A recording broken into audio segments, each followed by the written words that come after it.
नमस्कार, मैं मनमोहन मिश्र। दोस्तों, आज की बात शुरू में ही रिजल्ट की बात करेंगे। ये मोदी की अंतिम विदेश यात्रा है। ये प्रेडिक्शन नहीं है, ये फाइनल है, ये सिचुएशन है और ये आज की परिस्थितियां हैं, ये भारत के हालात हैं और नरेंद्र मोदी के कर्म हैं जो अब सामने आएंगे। आने का समय आ गया है। मोदी की ये अंतिम विदेश यात्रा है और इजराइल से मोदी खाली हाथ वापस आए हैं, ऐसा लोगों का भी मानना है, ऐसा भारतीय जनता पार्टी भी समझती है, आरएसएस भी समझती है, देश भी समझता है, विपक्ष भी ऐसा कह रहा है। लेकिन सच ये नहीं है। सच ये है कि नरेंद्र मोदी भरे पूरे हाथ से आए हैं। हाँ, देश के लिए कुछ नहीं लाए हैं, लेकिन अपने मित्र अडानी के लिए बहुत सा बिजनेस लेके आए हैं। खैर, वो कहते ही हैं कि वो गुजराती हैं और उनके खून में व्यापार है, तो व्यापार करने गए थे, व्यापार करके आए हैं। लेकिन इस बार के व्यापार में बहुत बड़ा घाटा है, क्योंकि इस सौदेबाजी में, जिस सौदेबाजी के चक्कर में नरेंद्र मोदी नचबलिए 2 करने इजराइल पहुंचे थे, उसमें छीछा लेदरी के अलावा उन्हें पूरे विश्व में कुछ नहीं मिला। जिस आदमी के साथ, यानी नेतन्याहू जैसे नरसंहारी के साथ, या नेतन्याहू को सेकेंड एपिस्टीन कहें तो गलत नहीं होगा। एपिस्टीन लोगों को यौन अपराधी था और उसी के जरिए लोगों का ब्लैकमेल करता था, लोगों को ब्लैकमेल करता था, लोगों से अपने काम निकलवाता था। नेतन्याहू भी कुछ इसी तरह के हैं। नेतन्याहू जेफरी एप्स्टीन के कलेक्ट किए हुए सबूत जो अमेरिका की अदालत में है और पहले इनके पास होगा, क्योंकि ये एप्स्टीन के बहुत करीबी थे, तो डेटा इनके पास है। उस डेटा के बल पे ये भी ब्लैकमेल करके वही काम कर रहे हैं जो जेफरी एप्स्टीन करता था। अब दूसरे शब्दों में अगर कहा जाए कि भारतीय रोबोट यानी नरेंद्र मोदी को चलाने का काम अमेरिका यानी वहां का राष्ट्रपति, चाहे जो भी बैठा हो, अभी ट्रंप की बात कर लीजिए, तो ट्रंप जिस रिमोट के इस्तेमाल से पहली बार करते थे, इस बार तो पहले ही निकाल लिए थे, उसका खात्मा कर चुके थे, तो जो भी राष्ट्रपति पद पे बैठता है वो एप्स्टीन को एक रिमोट की तरह इस्तेमाल करता था भारतीय रोबोट को, यानी आप भारतीय प्रधानमंत्री को चलाने के लिए, जो भारत में प्रक्षेपण करके रखा था, यानी स्थापित करके रखा था, यानी भारत के ऊपर थोपा था। अब सवाल यह है, और वही काम अब अमेरिका एप्स्टीन की जगह नेतन्याहू से करवा रहा है या कर रहा है। आपने देखा होगा कि यह बात एप्स्टीन ने भी कही थी कि इजराइल जाइए, नाचिए गाइए, ट्रंप खुश हो जाएंगे, जो भी वहां का राष्ट्रपति था खुश हो जाएगा। ठीक है, अब उस बार ट्रंप थे, खुश हो जाएंगे, चलिए वो छोड़ दीजिए। आज एप्स्टीन की जगह नेतन्याहू ले चुके हैं। एप्स्टीन कहीं गया नहीं है, अभी है, और मोदी के इस्तीफे के लिए सबसे बड़ा योगदान अगर किसी का रहेगा तो एप्स्टीन का। ये इसके लिए एप्स्टीन का शुक्रिया अदा करना चाहिए भारत को, हो जाने के बाद, अभी रहने दीजिए।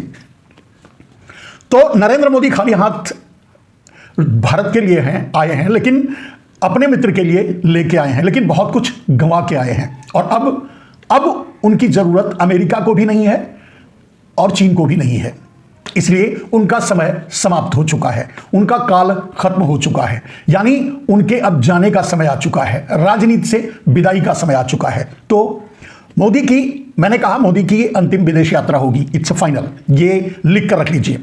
दूसरी बात, संसद के इसी सत्र में, जो बजट सत्र का आधा भाग अभी शुरू होने वाला है, संसद के इसी सत्र में नरेंद्र मोदी इस्तीफा देंगे, इस्तीफा देने के लिए मजबूर हो जाएंगे, संसद से भाग जाएंगे, बाहर रहकर कुछ और करेंगे, कुछ और तूफान खड़ा करेंगे, इमरजेंसी लगा देंगे, या जो भी उनके बस में होगा वो करेंगे, लेकिन अब संसद के अंदर नहीं जाएंगे, और जाएंगे तो इस्तीफा लेके जाएंगे। ये आप मान के रख लीजिए, लिख के रख लीजिए। परिस्थितियां कुछ ऐसी ही बन रही हैं। सुपारी मीडिया, गोदी मीडिया भी अब बदल रहा है। सोशल मीडिया तो नरेंद्र मोदी के विपक्ष में खड़ा ही है, ताल ठोक करके, सबकी बात नहीं करता जो दलाल हैं।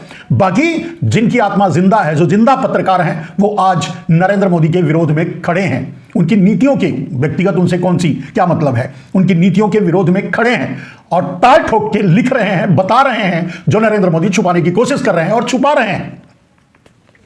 अब बात धनखड़ की। धनखड़ सामने आकर के कुछ बोलते हैं, कहते हैं मैं बीमार नहीं था, मुझसे अब कहने का अर्थ यही हुआ कि मुझसे जबरदस्ती इस्तीफा लिया गया।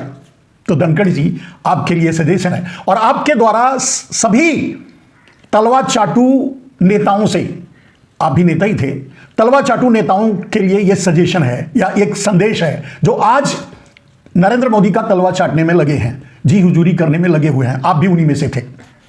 आपने जो लोकतंत्र का नुकसान कर दिया, उसकी भरपाई अब नहीं हो सकती और कभी भी नहीं हो सकती।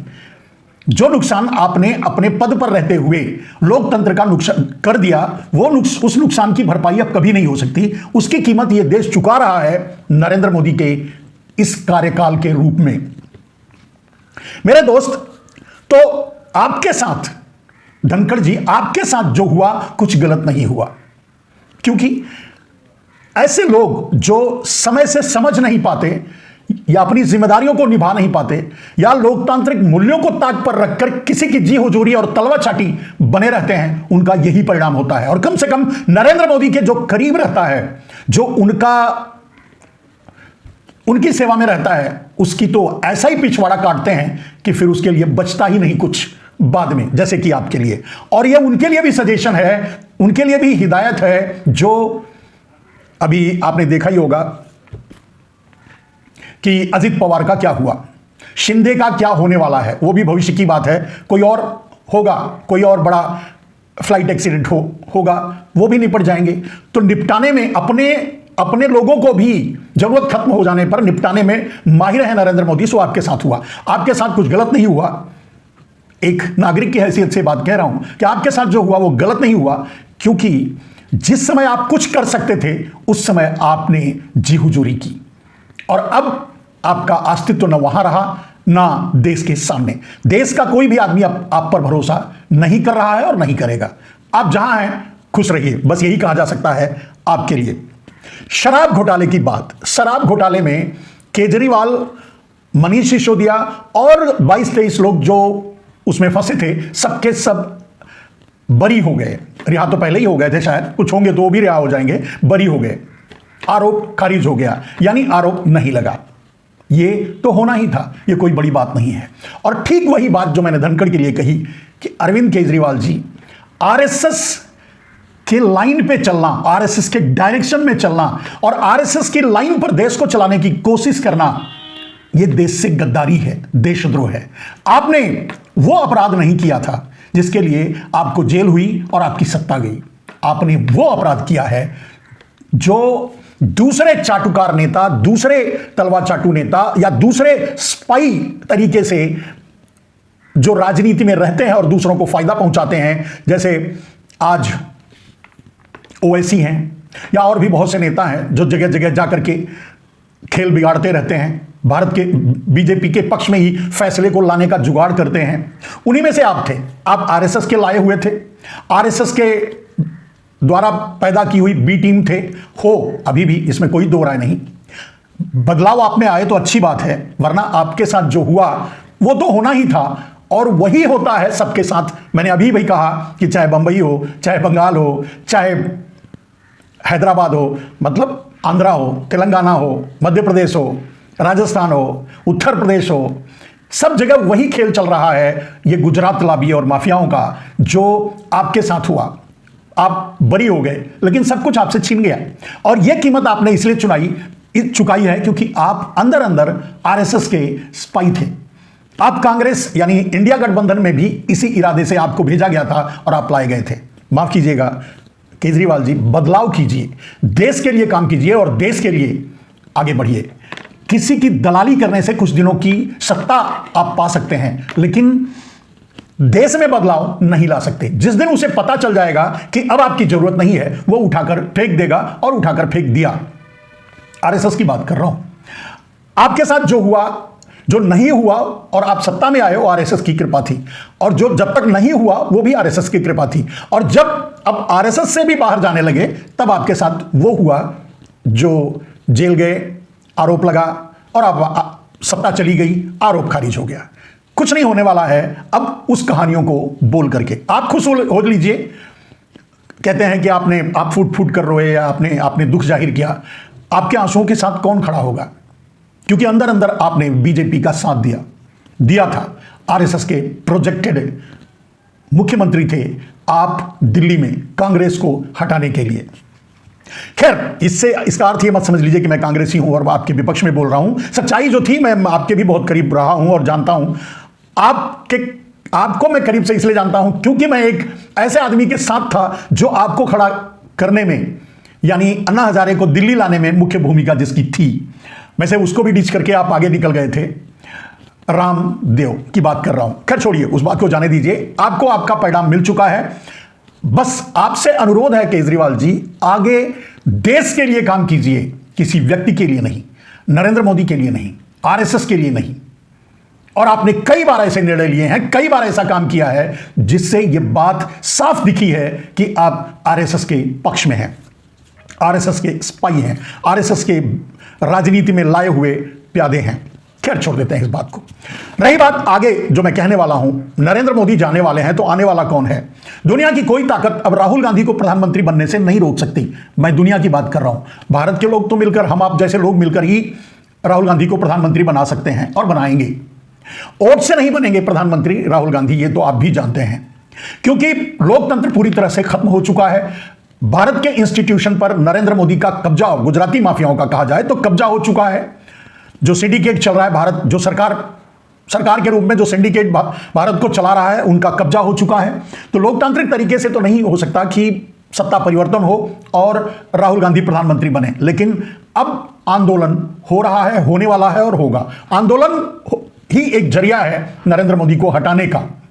वैसे धैर्य रखिए, नरेंद्र मोदी जाने वाले हैं, जो आएगा उनकी जगह उसको हटाने की बात कर रहा हूं। बीजेपी की सत्ता को, आरएसएस की पकड़ को भारत से खत्म करें, आरएसएस के अस्तित्व को मिटाने की बात मैं कर रहा हूं। देश, वो आप आम आदमी ही ये काम कर सकता है, और वो है सड़क पर उतर करके। आपने देखा कि एप्स्टीन फाइल से लेकर के या अब तक इन 12 सालों में नरेंद्र मोदी ने जितने अत्याचार किए, महंगाई, बेरोजगारी, भूखमरी, झूठ, जुमलेबाजी, जो भी करना था वो किए, लेकिन आरएसएस हिंजड़ों की तरह तालियां बजाता रहा, बस मौन होकर हमारा और आपके दर्द का आनंद लेता रहा, खुश होता रहा, शगुफे छोड़ता रहा। अब तक वो वही है जो अपनी स्थापना से है, आज भी आरएसएस वही है, दलाली करके सत्ता के करीब रहना, और वो कर रहा है। खैर जाने दीजिए, उसके सत्ता के करीब होने से भारत में जहर फैलता है। उस जहर से भारत को बचाना, या भारत को आगे काफी दिन लगेंगे भारत को स्टरलाइज करके आरएसएस के बोए हुए जहर को लोगों के अंदर से निकालने में काफी समय लगेगा और काफी काम करना पड़ेगा। अगर राहुल गांधी, जो कि बनने वाले हैं, राहुल गांधी प्रधानमंत्री बनेंगे तो उनके लिए सबसे बड़ा और मुश्किल काम होगा लोगों के अंदर जो घोला हुआ जहर है आरएसएस का, उसे निकालना, जो कि मैं समझता हूं राहुल गांधी का भी पहला एजेंडा यही होगा। कांग्रेस का या जो इंडिया गठबंधन जो सरकार बनाएगी, उसका पहला एजेंडा यही होगा कि आरएसएस का घोला हुआ जहर कैसे इस देश से बाहर निकाला जा सके। जो आज सत्ता चला रहे हैं वो तो नीरव मोदी, मेहुल चौकसी की तरह कहीं विदेश में चले जाएंगे, छुप जाएंगे और बैठ जाएंगे। भारतीय कानून का सामना करने की आदत इनमें नहीं है। इनके जितने भी डिफॉल्टर हुए हैं, फ्रॉड हुए हैं, देश से फ्रॉड किए हैं, सबके सब भाग गए हैं, देश के कानून का सामना नहीं किए हैं। ये भी वही करेंगे, कोई नई बात नहीं जो होने वाला है। हालांकि इस समय बीजेपी और आरएसएस भी समझ चुकी है कि नरेंद्र मोदी के साथ खड़े होना यानी अपने अस्तित्व, यानी आरएसएस के अस्तित्व और भारतीय जनता पार्टी के अस्तित्व को खत्म करने जैसा ही होगा। इसलिए वो भी दूरी बनाने की कोशिश में है और दूरी बनाएगी, क्योंकि उसे समझ में आ चुका है कि नरेंद्र मोदी क्या है।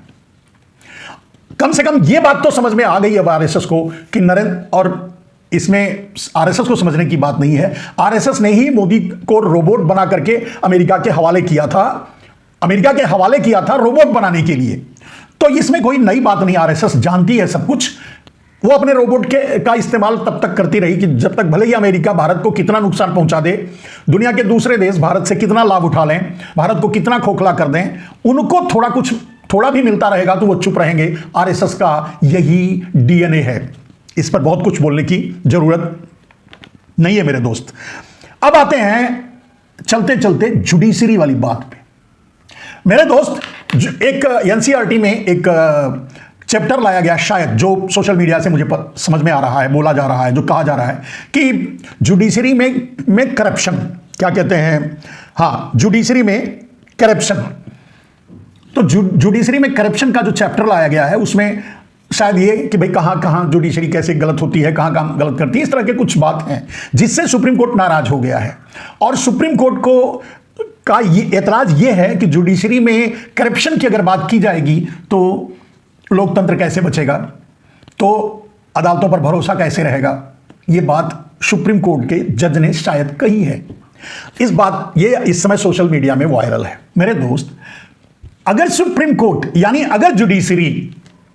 अगर जुडिशरी स्वतंत्र होती, न्यायपूर्ण होती, न्यायिक फैसले करती और जिसको न्याय चाहिए उसको न्याय देती, तो नरेंद्र मोदी 2014 में भी प्रधानमंत्री नहीं बन सकते थे। और माना कि 2014 में नरेंद्र मोदी झूठ, जुमलेबाजी, मक्कारी और दूसरे देशों के प्रमोशन, प्रोजेक्शन, चीन और अमेरिका के दबाव या फंडिंग के नाते या इप्स्टीन से झोंके गए पैसे के नाते नरेंद्र मोदी पहली बार भले प्रधानमंत्री बन गए, लेकिन अगर जुडिशरी सचमुच स्वच्छ होती, फैसले देती, तो किसी भी कीमत पे नरेंद्र मोदी 2019 में प्रधानमंत्री नहीं बनते, 2024 में प्रधानमंत्री नहीं बनते, भारत का इस तरह सत्यानाश नहीं करते, सब कुछ लूट करके अडानी के हवाले नहीं करते। कहीं तो जुडिशरी जागती, कहीं तो वो न्याय करती, कहीं तो न्यायिक फैसले देती।